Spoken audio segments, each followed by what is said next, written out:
Welcome to the Success Channel. I'm going to read for you The Science of Getting Rich from W.D. Wattles. And I'm going to read the whole book.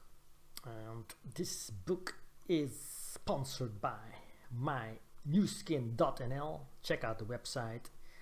I'll leave the URL below this video so you can check it out, buy some of my products. I'm an affiliate member. So now this book is from 1910. The price was $1, published by Elizabeth Tong,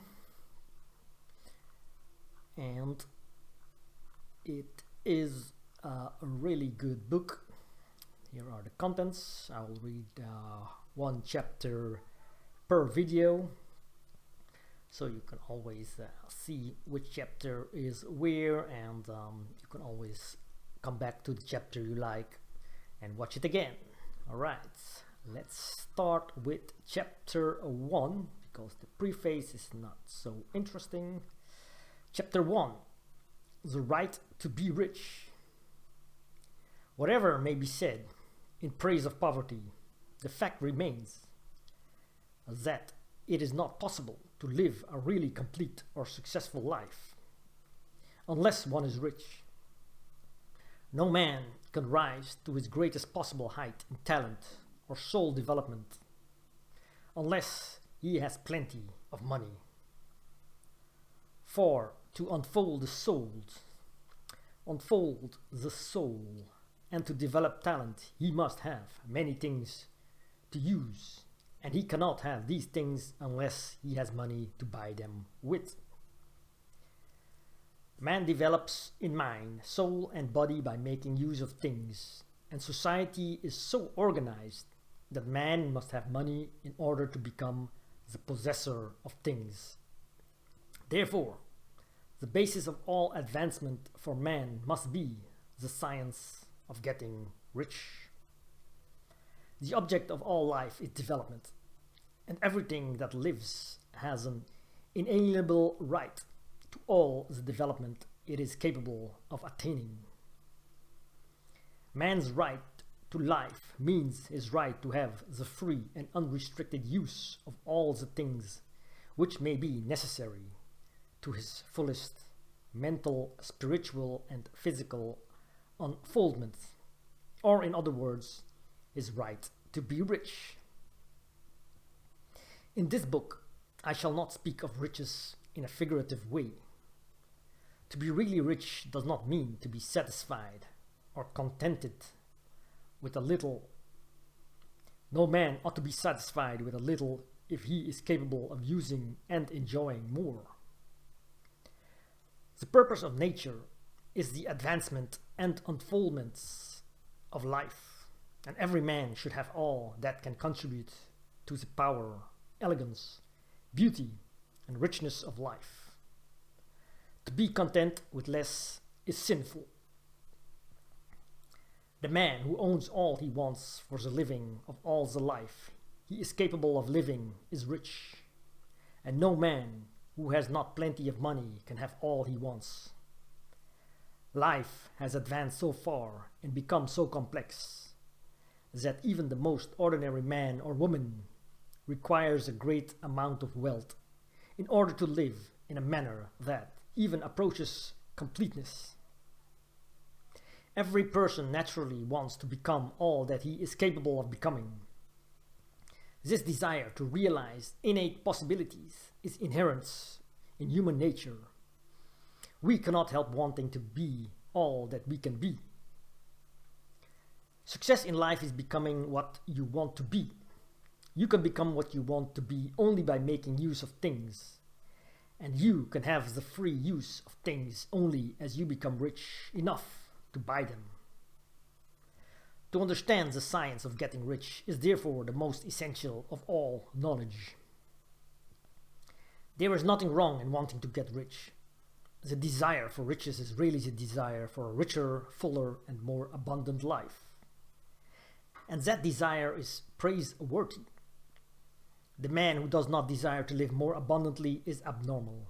and so the man who does not desire to have money enough to buy all he wants is abnormal. There are three motives for which we live. We live for the body, we live for the mind, and we live for the soul. No one of these is better or holier than the other. All are alike desirable, and no one of the three, body, mind, or soul, can live fully if either of the others is cut short of full life and expression. It is not right or noble to live only for the soul and deny mind or body, and it is wrong to live for the intellect and deny body and soul. We are all acquainted with the loathsome consequences of living for the body and denying both mind and soul, and we see that real life means the complete expression of all that man can give forth through body, mind, and soul. Whatever he may say, no man can be really happy or satisfied unless his body is living fully in every function, and unless the same is true of his mind and his soul. Wherever there is unexpressed possibility or function not performed, there is unsatisfied desire. Desire is possibility seeking expression, or function seeking performance. Man cannot live fully in body without good food, comfortable clothing, and warm shelter, and without freedom from excessive toil. Rest and recreation are also necessary to his physical life.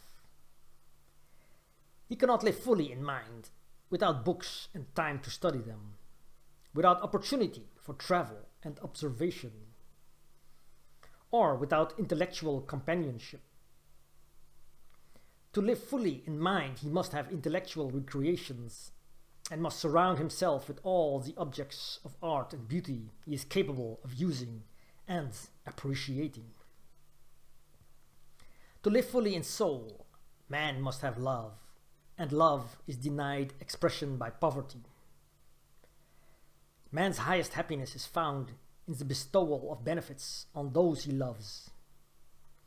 Love finds its most natural and spontaneous expression in giving.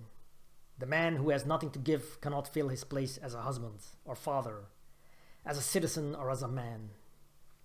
It is in the use of material things that man finds full life for his body, develops his mind, and unfolds his soul. It is therefore of supreme importance to him that he should be rich. It is perfectly right that you should desire to be rich. If you are a normal man or woman, you cannot help doing so. It is perfectly right that you should give your best attention to the science of getting rich, for it is the noblest and most necessary of all studies. If you neglect this study, you are derelicts in your duty to yourself, to God, and to humanity. For you can render God and humanity no greater service than to make the most of yourself.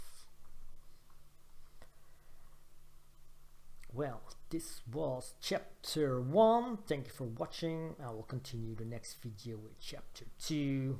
Don't forget to subscribe to my channel, like this video, join my Nu Skin team, and check out my nuskin.nl website. Thank you for watching.